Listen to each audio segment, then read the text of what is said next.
governance had required them to attend today. Is that correct? I can confirm that, sir. They Yeah. informed me. And they were told that if they don't attend, they cannot get their clearance. Is that correct? I'm not privy to that statement, but I Yeah. can confirm that they went to the The GCG, sir. They were told, I was told, because I told him, important yung meeting bukas. So yeah, sir, ang problema namin, we were told if we do not attend the GCG meeting today, we will not get our clearance to be, full appointee under the law. I think there's a GCG law. So just for the record, to my dear colleague from San Juan, that is the reason why they could not attend. And finally, Mr. President, there's news going out now in online on Serafica's statement that the president, maliciously, again, being dragged to this. It's unfortunate because the president is having a very successful state visit in two of our neighboring countries. That his name has to be dragged into this mess by this Serafica. He could have divulged this information earlier and all of a sudden, binulaga niya tayo ngayong araw na to. I would like to ask the executive secretary. He was there in that meeting and to confirm or deny the statement of Mr. Serafica about the president asking for 600,000 metric tons. I can't believe it. Me, myself, I cannot believe it. Because it was the president who called me and said that we have to have a stakeholders meeting because I do not believe the SRA is asking for 300,000 metric tons for importation. So I can't believe it myself. Mr.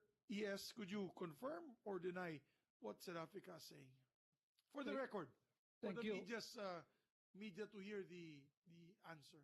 Thank you, Mr. Senate President. Thank you, Your Honors.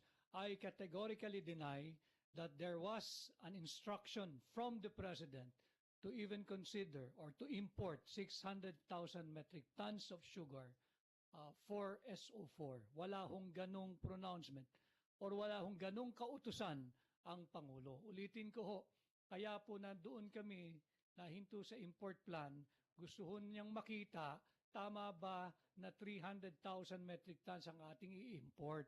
At yun po yung mga bagay na aming riniresolba pa, kaya wala pa hong basihan yung SO4. At higit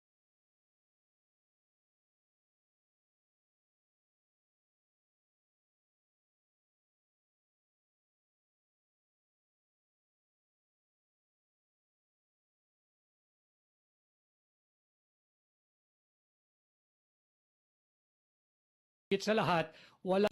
We don't want to damper a very successful state visit, and I myself truly do not believe it. I go with the statement of Mr. Lamata that he is lying. Thank you, Senate President. I'd like to acknowledge the arrival of Senator Jinggoy Estrada.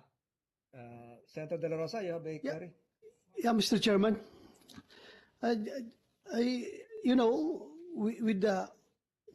With the recent developments, I am inclined to make a motion to have somebody cited in contempt for lying before this committee. But having said that, I am entertaining naman other thoughts. How are we going to treat somebody in contempt who is online and who is suffering from COVID-19, Mr. Chairman?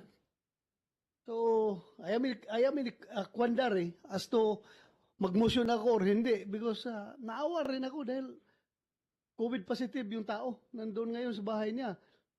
At the same time, I want to maintain the integrity of this committee na dapat nobody should be lying before this committee, Mr. Chairman.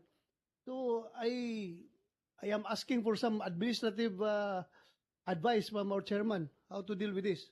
Thank you, Mr. Chairman.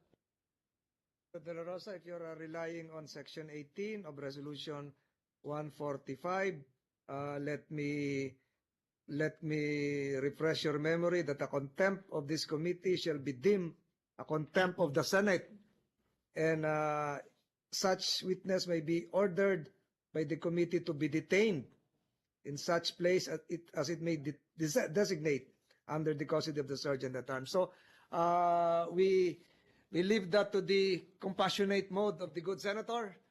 If there is no motion, that will be made and perhaps in due time. But is Senator Estrada propounding a question? Your Honor, maybe to hasten the proceedings, because I think we've discussed this issue lengthily. Mr. Serafica has COVID-19. We have to give a bit of compassion to his condition. I would suggest to do justice to the farmers, to do justice to the stakeholders. Maybe we could terminate the hearings, come up with a quick resolution of the case, approve it before the break, and if there's cases that are necessary to be filed, let us file them so that they have their day in court. And I think that would be the best, with of course, the approval of our minority floor leader, Jose Bar Tapnancher. We would agree that if they feel that there's malfeasance, misfeasance, any violations of the Graft and Corrupt Practices Act, let us come up already with the findings, Your Honor, and proceed with the filing of the cases. Senator Pimentel, our mathematician. Yeah, since there are no more questions to be directed to the Executive Secretary, and if there are no more questions to the other resource persons, I agree that we can terminate the hearing, come up with just one final report. Hindi na kailangan po ng partial report. Is that a motion to adjourn? Depends on our colleagues, because they were asked if they had questions for the ES. Baka meron pa sa iba kasi, sa ibang resource persons. Only one remaining, Miss Attorney Tejeda. Yes, yung sir. inventory. We have the inventory. Shorten this. Provide a copy to the good Executive Secretary likewise. Yung inventaryo nyo, kulang ba talaga ang asukal? As per our records, Your Honor, the inventory of this year is not the same as last year. We have a less number of inventory, Your Honor. But based on market needs? Yes, Your Honor, there might be tightness in supply. Right now? Yes, Your Honor. As our projection would also state, Your Honor. Thank you. Finally, we got your inventory. So, is there a motion to adjourn coming from our colleagues to adjourn the hearing? And Mr. Chair. there is a motion coming from Senator. Yes. Before we do that, Your Honor, I would just like to again thank the Executive Secretary for respecting the Blue Ribbon Committee and coming over physically, answering the questions of our colleagues. Maraming salamat po. And we also appreciate the effort of the President to call us today that you will be arriving and joining us for this hearing. Salamat po. Mr. Chairman, reiterate I move to likewise our adjourn. Thanks to the good Executive Secretary. There is a motion coming from Senator Jinggoy Estrada, seconded by Senator De La Rosa. Without objection, the hearing of the Senate Blue Ribbon Committee relative to the sugar fiasco is hereby adjourned and terminated.